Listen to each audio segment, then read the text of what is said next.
सब सुन रहल छी वीजे एंटरटेनमेंट्स के प्रस्तुति।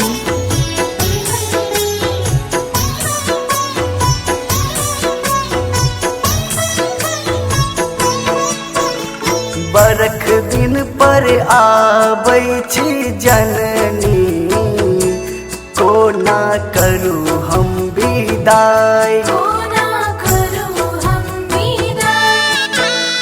बरख दिन पर आबै छी जननी, कोना करू हम विदाई।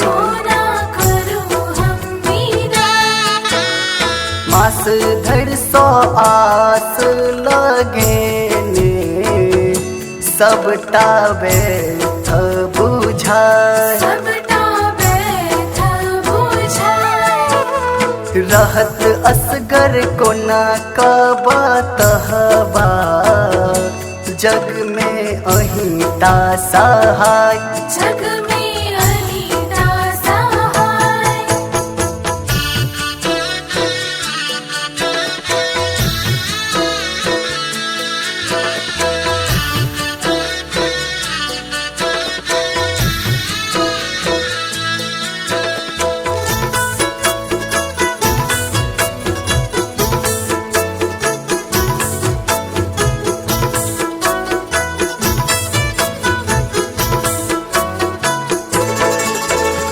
मास धरि सो आस लगेने, सबटा व्यर्थ बुझाय। मास धरि सो आस लगेने, सबटा व्यर्थ बुझाय।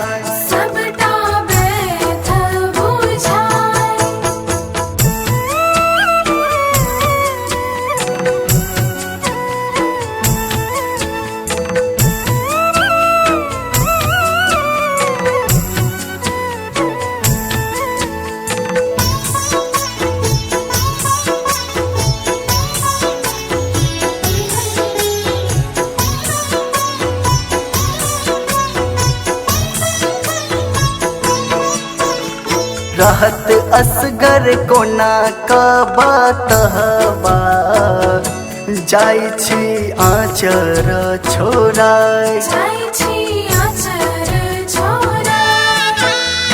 कतबो मन के मनाबी, नैना नोर बहाय।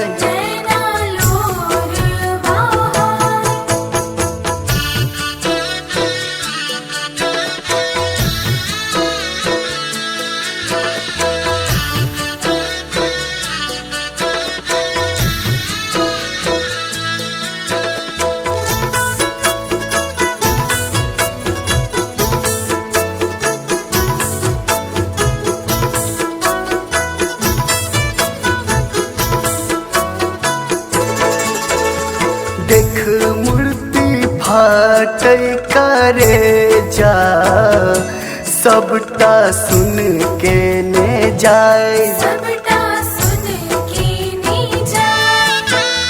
जाइ छी तो जाओ मुदा मैया, देबै ने सुत के बिसराय।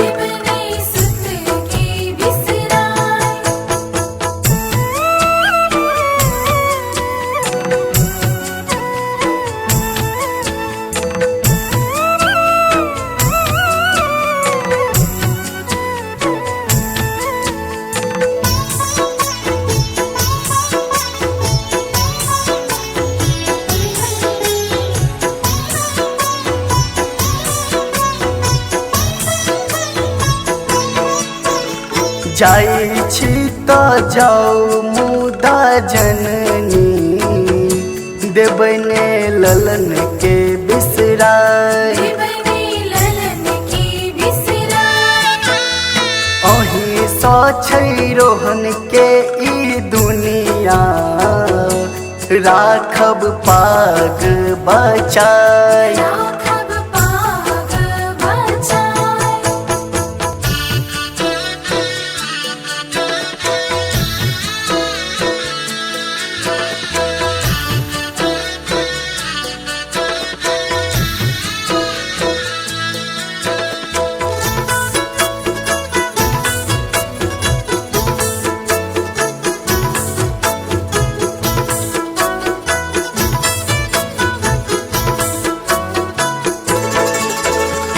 अही सोचे प्रदुन के ई दुनिया राखब पाग बचाए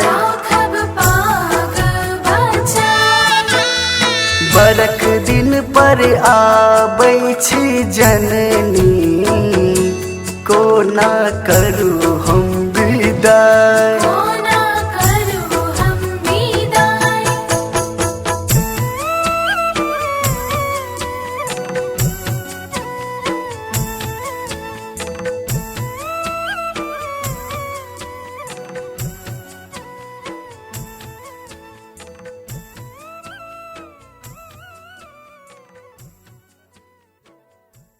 सब्सक्राइब करू विजय एंटरटेनमेंट चैनल के आ घंटी के निशान के जरूर दबाओ हमरा सबक वीडियो सबसे पहले देखबाक लेल।